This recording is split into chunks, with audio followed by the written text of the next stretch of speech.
We're going to begin our discussion on the Weldment environment by seeing how to get into the Inventor Assembly Weldment commands and sub-environments and tools that we can utilize to create Weldment designs. Here I have just a blank Inventor Assembly file, a standard IAM, and it has nothing inside of it, it doesn't need to. However, if you are working in any Inventor Assembly, you can turn any Inventor IAM into a Weldment IAM very easily. In order to accomplish that, you go up to your Environments tab at the top of the screen, and there's an option here called Convert to Weldment.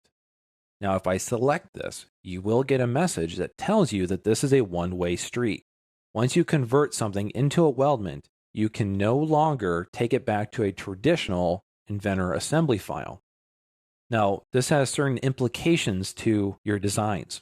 For instance, it changes your bill of material structure of this assembly to an inseparable bill of material structure that says it cannot be broken unless it's physically destroyed. It also prohibits you from creating a flexible subassembly of this IAM. So weldments cannot be flexible, they cannot be utilized in a positional representation that requires flexible nature of components. So be aware of that before you choose to create a weldment. Here I will choose yes. And when I do this, I want you to pay attention to the Assembly 2 icon that's up here in the upper left.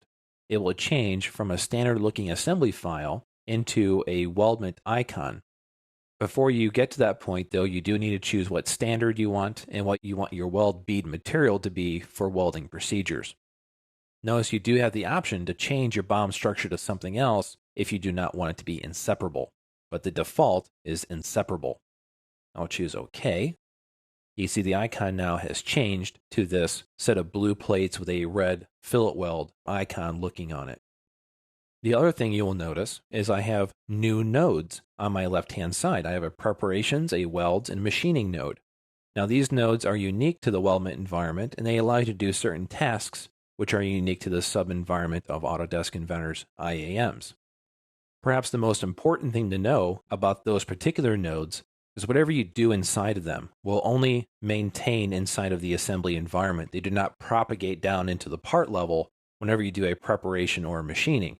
They take place here inside of this environment of the IAM. Now, some of the tools that we have available to us inside of this Weldment environment are the weld calculators.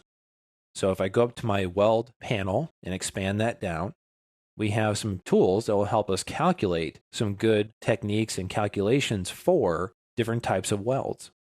If I were to start one of these, such as the butt weld calculator, it's going to ask me to save the assembly. You can save it, just give it a generic name. It'll open up your butt weld calculator, so you can go through here and have a little bit of assistance in designing your welds. You also have a fatigue calculation tab at the top as well to go through different methods of applying force and also different fatigue strength calculation methods. Here I'll choose cancel to get out of there. That doesn't actually create any material. It just helps you get towards the design goal that you're trying to accomplish. Now, if you would like to create a weldment template, simply at this stage, what you could do is a save copy as template. And now you could also create a assembly weldment template to start from scratch rather than having to convert all the time if you already know that you would like to start a weldment. So that's done by clicking on the I button, upper left part of the screen. That's our application menu. And you do a save copy as template, and you save it to your template directory.